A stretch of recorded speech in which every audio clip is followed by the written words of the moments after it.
Bom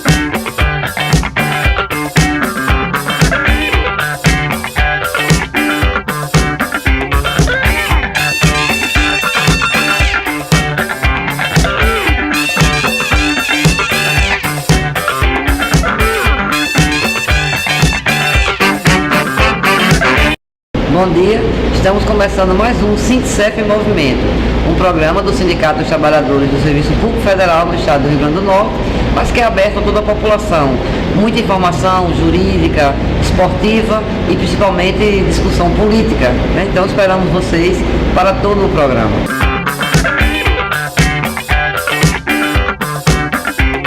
Nosso bom dia agora para o Dr. Leonardo. Bem-vindo, Dr. Leonardo, mais uma vez ao nosso programa Sindicef em Movimento. Hoje nós vamos falar um negócio meio complicado, né? Eu vou até colar aqui, tá?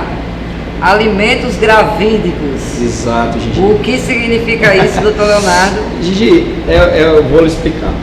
O Código Civil, ele fala o seguinte, que a personalidade civil da pessoa, ela começa a existir com o nascimento com vida, né? O direito à vida, o direito à saúde, ou seja, a personalidade jurídica da pessoa começa a existir com o nascimento com vida. Mas é salvo os direitos do nascituro. O que é o nascituro? O nascituro é aquele indivíduo que foi gerado, mas ainda não nasceu. Isso é o nascituro, né? É aquela mulher que engravidou, a criança vai ser gerada e normalmente com 9 meses é que vem nascer. Então, os alimentos gravídicos é uma lei de 2008 e essa lei veio preservar o direito desse nascituro, dessa gestação, dessa criança. Ou seja, a mãe pode solicitar ao suposto pai, aquela indicar com o mínimo de indícios de prova, e-mails, fotos, testemunhas, mensagem de WhatsApp, Facebook hoje em dia, que ela tinha um relacionamento, ou teve um relacionamento breve, pode ser, e que dessa relação ela engravidou. E para preservar, inclusive a boa gestação dela, o nascimento dessa criança, porque às vezes, dependendo da gestação, ela vai precisar de fazer exames, tem a questão do parto, tem a questão de alimentação, às vezes especiais, que a mãe necessita, entendeu? Por alguma questão de saúde mesmo, ela é intolerante a certos alimentos, ou seja, ela vai às vezes precisar de alimentos, ou seja, de uma ajuda para aquela gestação dela. E se ela for de um emprego informal e ela tiver alguma complicação, ela não vai poder trabalhar. Exatamente. Não há ninguém que vá dar. Exatamente. Né? Então, assim, esses alimentos gravídicos, a lei de 2008, como eu disse, que vem a preservar, não é a mãe, é o nascituro. É que aquela criança que está sendo gerada nasça com vida e nasça bem, entendeu? Então, esses alimentos são para isso. E esses alimentos, em sendo deferidos pelo juiz, após o nascimento da criança, eles podem continuar normalmente como a pensão, aí já se torna a pensão alimentícia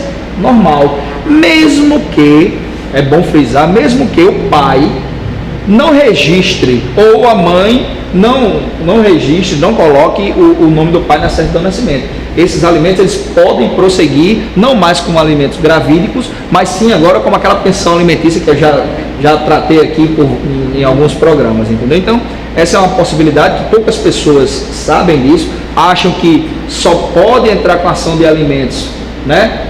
Quando a criança nasce. Não, existe essa lei que é de 2008 e que preserva o direito do nascituro.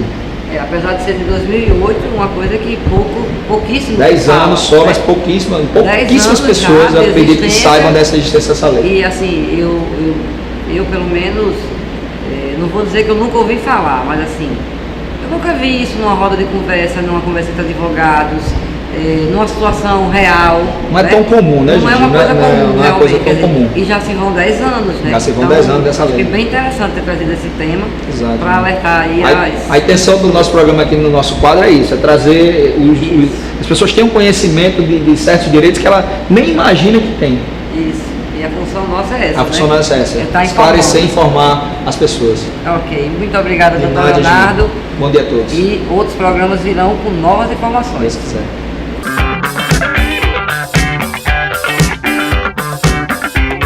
Bom dia, doutor Wagner. O assunto hoje não é bom, não. Não. Mas vamos ter que falar. É bom chamar atenção.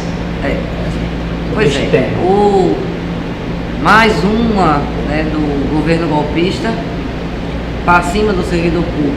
Ele resolveu que o servidor público é o saco de pancada. Mais uma para cima do servidor público agora do que ainda vai ser, não é isso? Perfeito.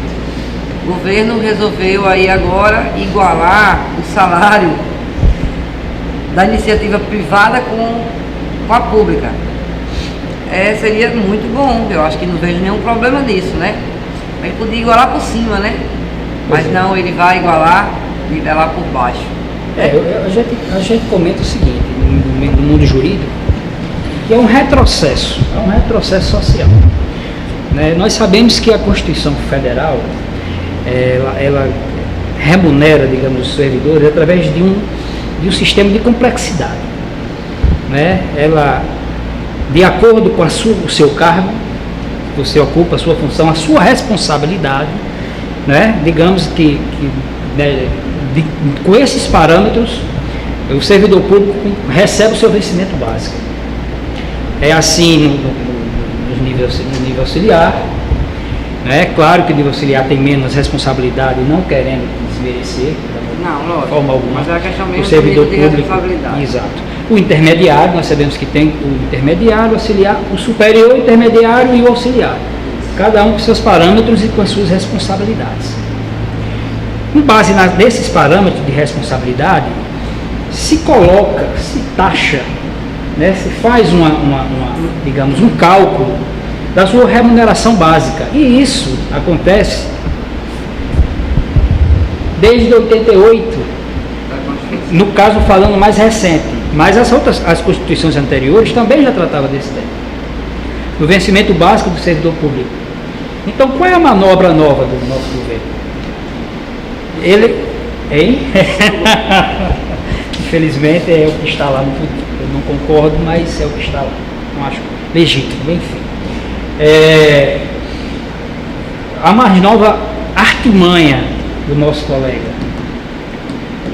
Ele agora está com uma chamada modernização de gestão de pessoas. Lançou a ideia de que futuramente servidores públicos concursados, né, logicamente o ingresso através de concurso público, a remuneração básica, o que a gente chama de vencimento básico, ele não vai acompanhar aquele servidor que já ocupa aquele determinado cargo. Digamos que você é enfermeiro. Puxei essa ideia. Porque tem um público privado. Isso. O enfermeiro, ele, digamos que ele é do Ministério da Saúde, vinculado ao Ministério da Saúde, e recebe X valor, 5 mil. Vamos dizer assim. Ok. O governo chega à conclusão de que quem vai ingressar no serviço público no próximo concurso público, digamos que daqui a 2 anos, vamos falar de forma desconjecturar. Só desculpa lhe interromper. 5 mil seria o salário base no serviço público. E digamos que no serviço privado, o enfermeiro com nível superior formado seja 3 mil. Exato. Você antecipou que eu ia falar, mas você acabou completando, lógico, a minha fala, de forma muito positiva. Por quê? Porque o que o governo quer fazer na prática é que o próximo servidor público, digamos assim, os servidores que irão ingressar no serviço público, o parâmetro é o privado. Então, qual é a média no serviço público? Qual é a média digamos, no setor privado, que recebe uma determinada categoria, um determinado cargo, um enfermeiro, por exemplo? R$2.000. Então, vai ser esse o vencimento básico que o futuro enfermeiro que ingressar no serviço público vai receber. Por quê? Por mero e um detalhe de cortes de gasto. Pois é, ele deveria... Aqui eu estou entrando na fala do nosso colega Valério, que já peço desculpa. A gente já vê que o salário base do serviço público já é baixo, né? Porém, para se submeter a ele, tem um concurso público rígido, com um nível de conhecimento muito alto, né? Que não é a mesma coisa no serviço privado. né? Então já há a primeira injustiça. A segunda injustiça é que se ele acha que tem que ser nivelado, deveria nivelar por cima, né? Porque aí o piso da categoria deveria ser o piso que se paga no serviço público, que já é pouco. Concordo. Muito menos o do serviço privado. E Gigi, no próprio, digamos assim, na própria carreira do servidor, e a gente conhece inúmeras leis, não tem nem como acompanhar. Às vezes o próprio servidor traz, porque não tem como a gente acompanhar. Olha, doutor, vai sair, foi instituída uma lei, você está sabendo, a gente lê, que já é trazendo aquela carreira. Então, na própria carreira, instituída por uma determinada lei, ela já traz as progressões, ela já traz as vantagens para fazer aquela distinção de servidor. Mas o que é que o governo quer? Ele quer na origem, na base, no ingresso. A partir de... Exato, ele quer diminuir o seu vencimento básico. É claro, gente, isso é inconstitucional.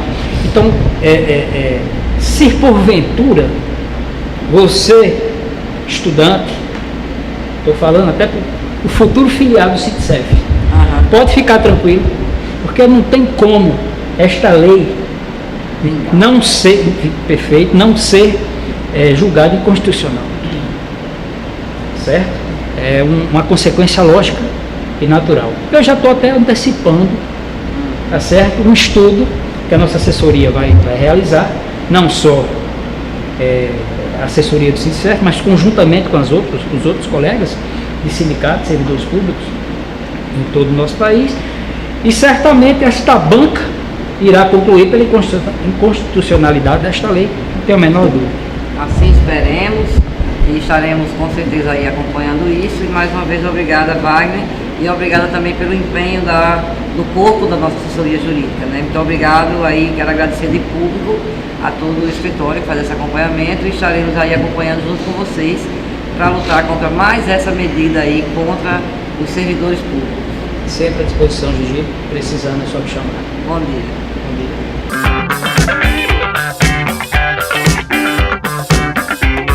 Bom dia, Valério. Bom dia. Nós falamos em vários programas, tivemos aqui a presença de Santino, de Sônia Godeiro, várias pessoas falando, você mesmo também já expressou um pouco a nossa preocupação, né, com essa crise aqui no estado do Rio Grande do Norte. Tivemos presente em várias passeatas, em vários atos, em várias formas de apoio aí aos servidores do estado, né? Como é que você está vendo agora essa crise? Tivemos uma pequena vitória por parte dos servidores, né? Como é que você está vendo isso? Como é que você está avaliando essa situação do estado aqui? É uma situação muito difícil, muito crítica, e que temos que dizer que tem culpados, que não é uma crise feita pelo trabalhador, feita pelo servidor, é uma crise feita pelos políticos. Foram os políticos que quebraram o estado do Rio Grande do Norte. Estão sendo os políticos que estão quebrando Natal. Hoje, Natal e o Rio Grande do Norte estão devendo aos servidores. Os servidores estão com seus salários atrasados. Tem servidor passando fome. Tem servidor passando necessidade. Aposentados que estão morrendo porque precisam comprar os medicamentos e não tem dinheiro. Aquelas compras lá na venda que se faz para pagar quando sai o seu salário do mês, o supermercado, o mercadinho não está vendendo mais. Então a pessoa está passando necessidade. Tem gente que não usa mais o fogão, o gás de cozinha, está usando a lenha. Então isso é muito preocupante. E nós precisamos dizer que tem como resolver essa situação. Basta o governo tirar, viu, governador? Basta tirar os cargos comissionados, certo? Aqueles que inclusive recebem sem nem bater o ponto. Se fizer isso durante 3 meses, regulariza a situação dos servidores efetivos, estatutários e dos terceirizados também, que estão trabalhando, que faz a máquina funcionar. Faça isso para ver se não resolve essa situação. E os funcionários O problema, o problema é que essas pessoas que ocupam esses cargos, como nós já vimos em várias publicações no Facebook, em denúncias que são postas, colocadas na mídia, nós estamos vendo aí que essas pessoas que estão nesses cargos são filhos, parentes, ou mesmo até políticos que perderam os mandatos, que estão nessas funções. Esses aí não tem um salário atrasado, não. É o cabide de emprego. É o cabide de emprego. E todo mundo sabe disso, a própria justiça sabe disso. Então não tem cabimento o governo fazer o que tentou fazer, retirar uma gratificação chamada ADTS, adicional por tempo de serviço, que é uma conquista histórica dos servidores. Essa ADTS, ela existe desde 1955. O servidor... Tinha outros nomes, né? Mas a finalidade era a mesma. É a mesma. O servidor trabalha 5 anos, tem direito a 5%. No município ele trabalha 1 ano, tem direito a 1%, chama-se anuênio. Mas o objetivo é o mesmo, é acrescentar esse percentual ao vencimento base do servidor, como forma de melhorar. Porque o vencimento base de um servidor hoje do Estado, o vencimento base hoje, da grande maioria, ele gira em torno de R$ 1.200. Você imagina aí se você tirar a DTS, quer dizer, é retirada de direito, é cortar salário, é cortar o seu salário, né? É como se você tivesse uma casa alugada por R$ 600 e a partir do mês seguinte, não, só vou pagar 300 eu não lhe dou mais, certo? Então isso é corte de salário, é uma redução de salário. Os deputados, em maioria, acertaram quando votaram contra isso. Foi uma grande vitória dos trabalhadores. Foi uma grande vitória dos servidores. Conseguindo manter o ADTS. Foi uma grande vitória dos sindicatos, foi uma grande vitória da CSP com lutas. A CSP com lutas estava na linha de frente, o Sindisaúde, o Sindicato dos Bancários, o Sindicef, o Sinteste, o Sindicato dos Médicos, são sindicatos combativos, estavam lá, o Sindipreves, estavam lá na linha de frente, lutando para que esse governo não aprovasse esse pacote de maldades. Que além da DTS, esse governo, antes mesmo de ser aprovado o aumento da alíquota previdenciária de 11%, ele também queria implementar já aqui no Estado. Implementar no Estado. Certo? Então esse pacote de maldade foi derrotado, né? A maioria, uma pequena maioria, votaram contra esse pacote de maldade, uma pequena maioria de deputados. Em alguns pontos, né? Teve pontos que o em alguns pontos, ganhou, né? Certo? Mas aí esses deputados que votaram a favor desse pacote de maldade, nós vamos denunciar amplamente quem são eles. Vamos colocar a foto dele no cartaz, para que você saiba quem são. E quando ele chegar lá na sua casa pedindo o seu voto, você, principalmente que é servidor, você que é mãe de servidor, ou de servidora, ou filho de servidor, ou irmão de servidor, saiba quem são os inimigos dos servidores públicos do Estado do Rio Grande do Norte. Nós vamos denunciar. Nos aguardem. Igual a reforma da Previdência, né? Quem voltar não vai voltar. A mesma coisa se dá aqui no âmbito do Estado, né? Exatamente. Votou contra a classe trabalhadora, nós estaremos denunciando e mostrando a cara. E tem que denunciar mesmo, amplamente, para que a população saiba quem são essas pessoas que são contra o povo do Rio Grande do Norte. Ok, obrigada, Valério. Parabéns, servidores do Estado, né? Estamos juntos aí nessa luta e ficamos bastante felizes com essa vitória parcial que tivemos, né? Parabéns Vamos a à todos luta. e a todas. Obrigada, Valério. Obrigado, eu que agradeço.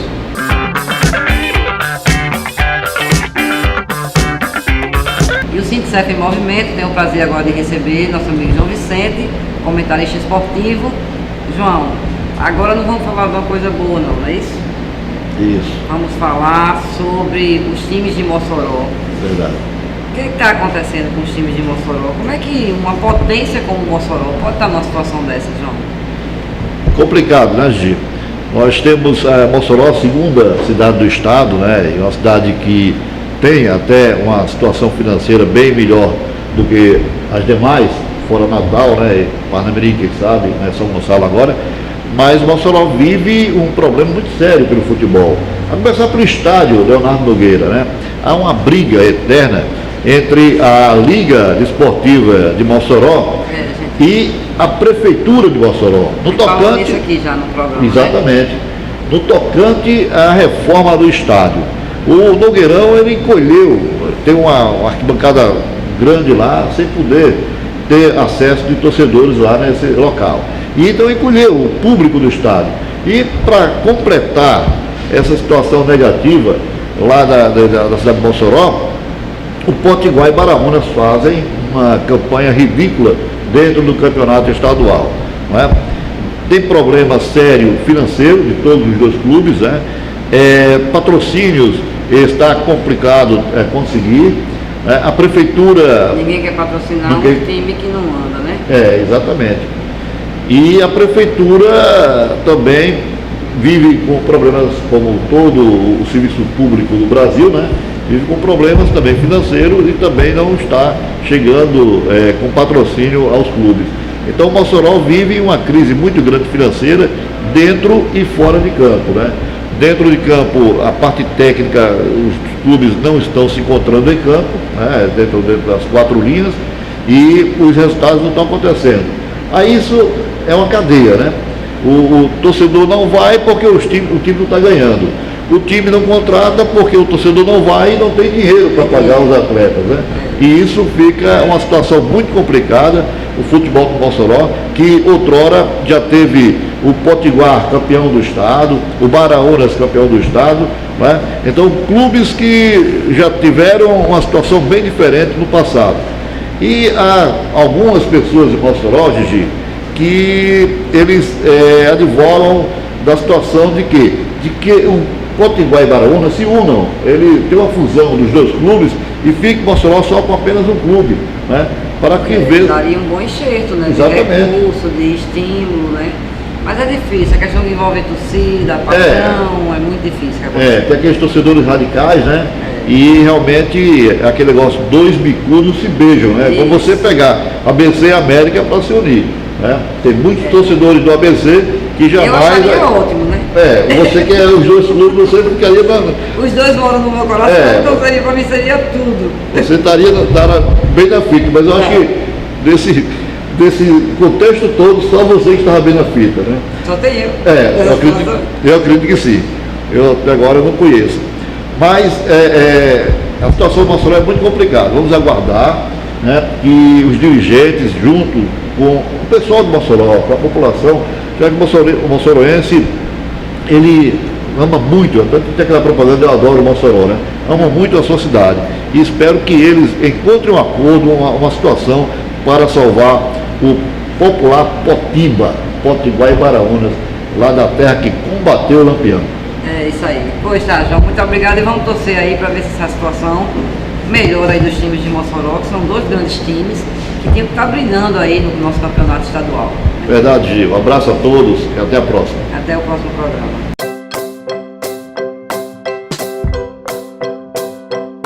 Todo trabalhador sonha em se aposentar com tranquilidade, aproveitar essa fase da vida com um mínimo de dignidade.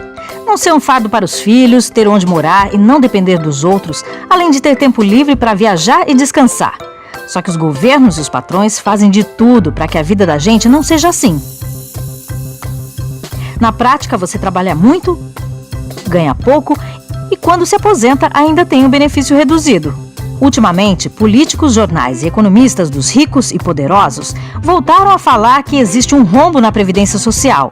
Dizem que o sistema dá prejuízo e que logo, logo não haverá mais dinheiro para pagar as aposentadorias. O governo Temer alega que, como a população está envelhecendo, uma reforma seria necessária para ajustar as contas. Mas será que isso é mesmo verdade? Ou tudo não passa de conversa fiada para mexerem nos nossos direitos? Essa e outras dúvidas a gente tira agora. Em tempos de crise econômica, os governos e os patrões atacam ainda mais as conquistas dos trabalhadores, com o objetivo de continuar lucrando em cima do sacrifício dos mais pobres. Os governos Collor, FHC, Lula e Dilma já mexeram muito na Previdência. Aumentaram o tempo de contribuição, de idade, praticamente acabaram com a aposentadoria integral e restringiram aposentadorias e benefícios especiais. Agora o governo Temer, apoiado por empresários e banqueiros, quer fazer muito mais. Quer que você trabalhe até morrer sem ter o direito de se aposentar. A proposta de emenda constitucional 287, que trata da reforma, já foi protocolada na Câmara dos Deputados e traz uma série de ataques bombásticos contra a Previdência. Se a proposta for aprovada, homens e mulheres só poderão se aposentar após completarem 65 anos, incluindo aí os professores e os trabalhadores rurais. Isto vai prejudicar ainda mais as mulheres com suas duplas ou triplas jornadas de trabalho. A idade mínima para a aposentadoria pode chegar até mesmo aos 70 anos e com o benefício reduzido.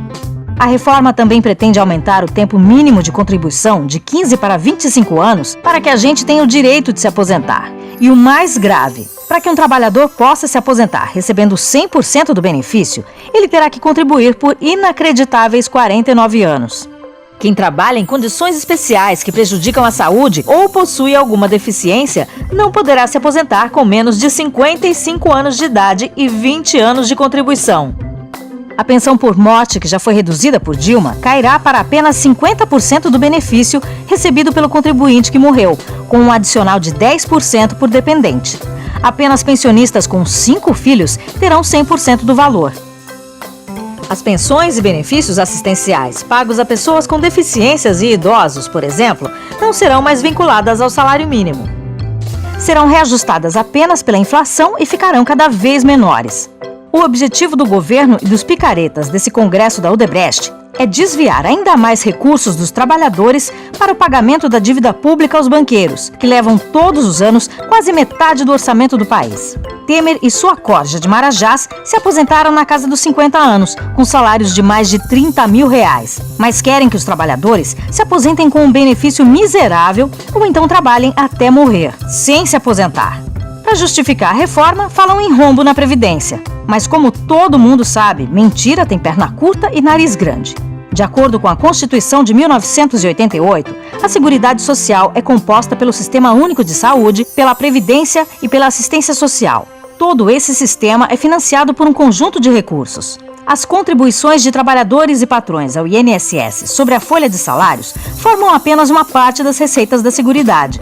Junto com essa fonte de recursos, o sistema conta ainda com os orçamentos da União, Estados, Distrito Federal e municípios, além da contribuição social sobre o lucro líquido e a contribuição para o financiamento da Seguridade Social, o COFINS. Isso sem falar nos concursos de prognósticos, como os da Loteria Federal, por exemplo. O rombo da Previdência é uma invenção do governo que soma apenas as contribuições de patrões e trabalhadores para dizer que os recursos não são suficientes para as aposentadorias. É uma maquiagem nas contas públicas, já que desconsidera as outras fontes de arrecadação.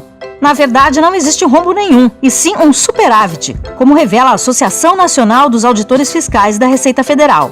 Os dados da Anfip mostram que a sobra de recursos na Seguridade Social foi de 83 bilhões de reais em 2012, 78 bilhões de reais em 2013 e 53 bilhões de reais em 2014. Por isso, a CSP com Lutas reforça o chamado a todas as centrais sindicais, sindicatos, organizações do movimento popular, estudantil e trabalhadores em geral, para começarmos uma grande greve geral nesse país. Só assim poderemos impedir a reforma da Previdência, a reforma trabalhista, barrar outros ataques do governo e botar para fora o Temer e todos os corruptos e reacionários do Congresso. Não vamos trabalhar até morrer. É hora de defendermos as nossas conquistas. Em direitos não se mexe.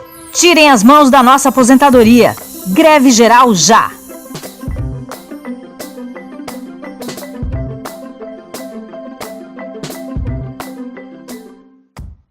Estamos chegando ao fim de mais um Sintcef em Movimento.